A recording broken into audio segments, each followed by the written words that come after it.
Welcome back to the Tiberium Hangar. This is Mike, and today I want to talk to you about the possible G.I. Joe Classified 6-inch retro carded series that's possibly coming on the way. We saw that His Tank uncovered some information that leads us to think this is coming.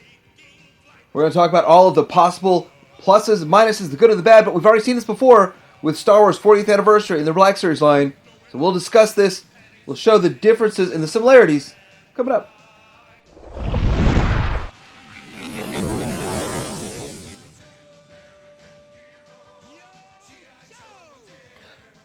So there really isn't a whole lot of information about this. No direct information, no pictures, no real evidence other than these two listings on Walmart.com. They were uncovered. This is the G.I. Joe Retro Cardback character Rocket and then the Mars character.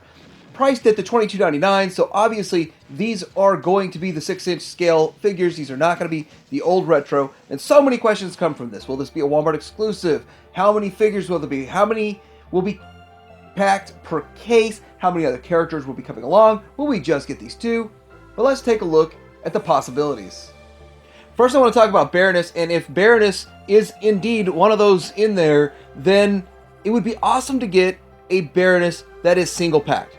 Now, of course, the first question is, she's single packed, you don't get the vehicle, the coil vehicle. Will that coil vehicle be in high demand down the road since it'll be just with the 2-pack from the Cobra Island? That's a possibility, but I don't know. I don't know if the Joe collectors really value the true coil motorcycle as anything at all. But truthfully, people really do want to get a Baroness all by herself, all on her own, and it makes a lot of sense. For the $23.99 instead of the $41 or $42 and having to get a motorcycle you probably don't want. This also leads into other questions like, how will it be carded? Will it match the original card on the left, or will it be more like what they put out at Walmart on the right? I personally don't think it'll be anything like the Walmart on the right, because that's just a bunch of junk in there that you don't need. I really start to wonder, will it mirror the vintage a lot more? Like with the weapons and accessories and the weapon accessory placement and all of that kind of stuff. That would be really interesting and really awesome. Now, I am a sucker for vintage carded anything, even with the 6-inch scale, and like the retro, I like that. So I'm definitely going to be in on it. And of course, I haven't even opened mine with the coil bike yet, so I would like to have a cheaper one just to open. But then again, with that, you could open the classifieds and then put them back in there, and they still display either in the box or loose. Once you get them carded like this on a blister card, once you cut that open, there's really no way to do it perfect, and you're always going to tell it's been opened. So there's those kinds of issues and those kinds of challenges to overcome. Now, that gets into question, will they change anything about her appearance or aesthetic? With this retro look, will she be getting a different paint job? I mean, I think that they did a pretty good job already with the original release.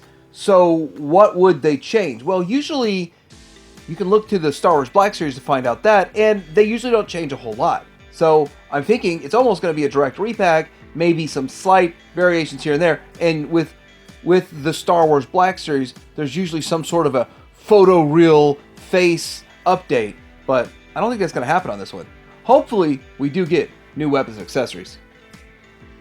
Hopefully, if there's new weapons and accessories, then that would make both versions special. The one with the bike is special because it has those weapons and accessories, and the one that's single carded in the retro is special because it has its own set of accessories and, of course, the card bag. So the next one is rumored to be Lady J. So there's a whole lot of issues with Lady J. Pluses and minuses. Well, the big minus is that she's currently peg-woman really, really hard. I mean, I think Flint's selling better than her. And I think a big part of it is probably because of that weird toupee hairdo looking thing and hat swap. I really hope they fix that. And kind of the weird expression on her face too. But still, she looks classic. She already looks retro. She already fits the bill retro. Her accessories are already pretty much more or less what we got from back in the day. Pretty retro. So I don't really know what accessories they'd swap out or how they do them any different, other than maybe painting the handles brown or something. I don't know. There might be a few things, but I really kind of hope they go different about how they did the hair piece thing on this figure when they go retro, if they go retro. Now, I do want to kind of compare the 3.75-inch retros on these also, the retro versus the vintage on the left. Will we get vintage accessories to match it exactly? Will we be going that route? Will we get different accessories? I don't know. I really don't. will we see this type of blister where the figure is on one side and the accessories next to her and then a backpack up top? Or will we get more of what we got on the right where it's just one giant long unibubble? Because the unibubble really doesn't feel retro to me. So I really don't know how they're going to do it. I'm interested in seeing how this goes. The next question is, what will the card back look like? Which is always the question in this kind of way.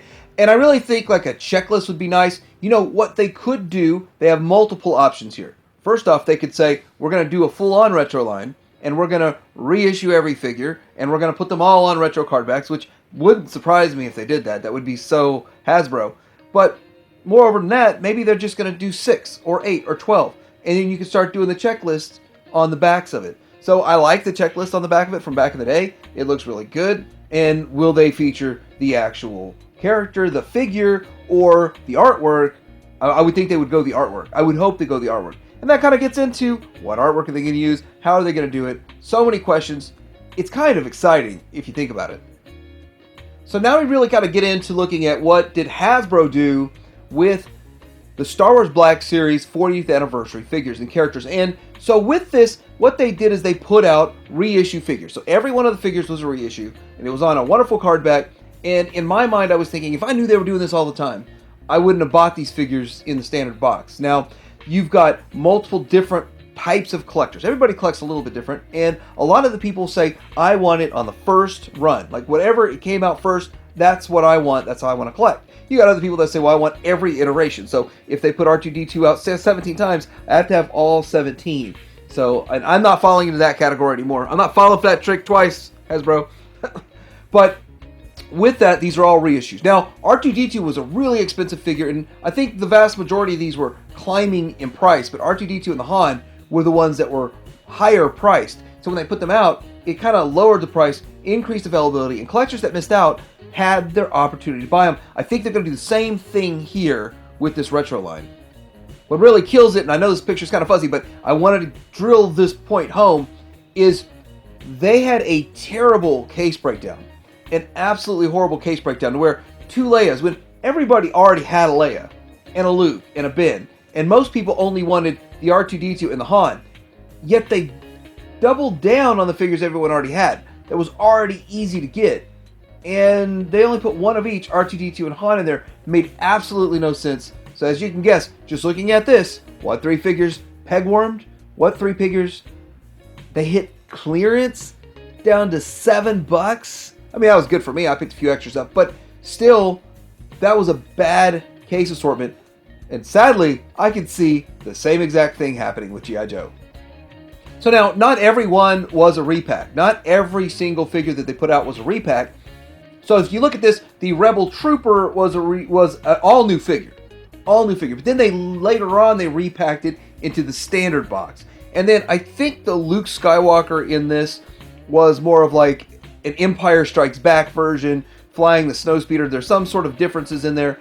And then the R2-D2 is a complete repaint that you only get on this card back, and it has less accessories. So they started doing some tweaks when they started going with their 40th anniversary, which, by the way, this is sort of a retro line. But Star Wars was retro from the get-go. We have to admit that. But you got repaints, you've got some variations, you got some different stuff. So you can see that's going on with this. Might happen with Joe.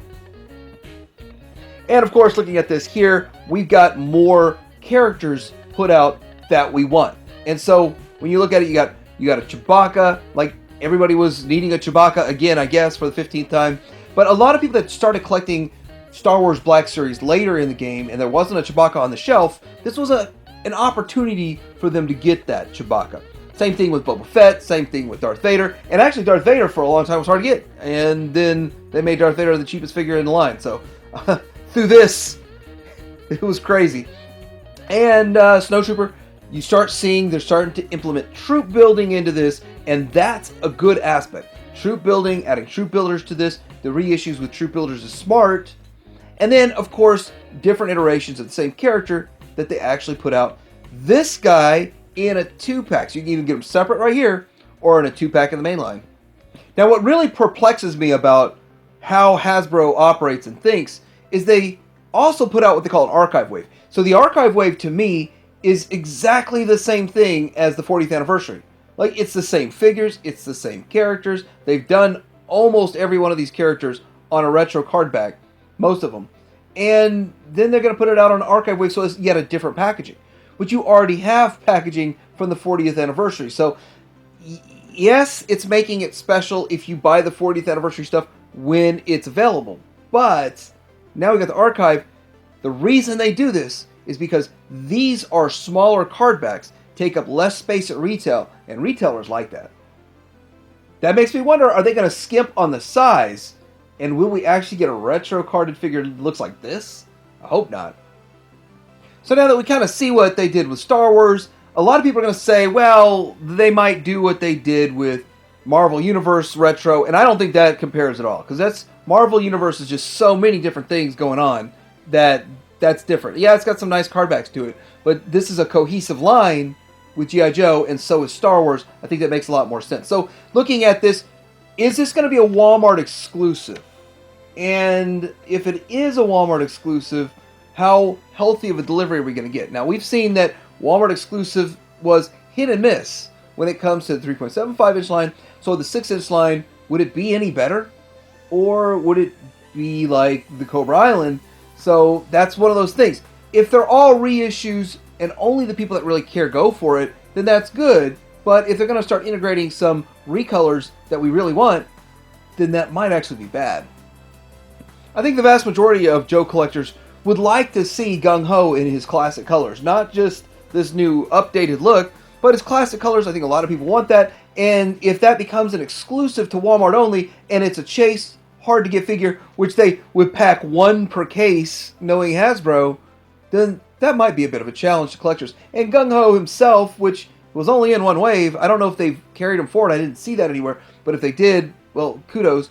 But I think he's due for an updated look, and the retro line's perfect for it. So I also think they would include a Destro in the line, a Duke in the line. Who else do you think they would include in this line if this thing is a thing that's going to be going forward, or they're going to be doing it continually? Or, as you saw with the Star Wars examples, there was more than just 2 figures. Like, I think it would be ridiculous to only have 2 figures in the wave. So they should fill it out, right? With at least 5. So Destro and Duke.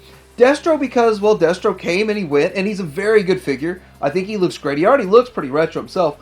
Maybe they could do a little bit with the accessories, maybe a little bit with the paint apps to make him look even more retro. But Destro was one of my favorites when they put him out. And of course, I'd be wondering, does he still have a circle on his head? Or is he going to be Smoothhead? I kind of like Smoothhead more, by the way. And with Duke, now Duke came and he went, and then he came back with a repaint variant. The repaint variant is actually really hard to get. And so would they just put it out as a repaint variant? Would they change how they do the lower legs? Would they do anything to him? Would they give him different weapons accessories? Would they pack him with 100% classic accessories? Lots of good questions. We gotta wait to get those answered. So anyway, what do you think? If there really is a classified retro line of carded figures at Walmart, would you get excited for that? Is this something you get behind for $23 a pop? If you've already bought a Baroness, would you buy another Baroness? Or are you completely turned off to the idea, think it's a silly gimmick? Let me know in the comments below, like and subscribe. Tydarium Hanger out.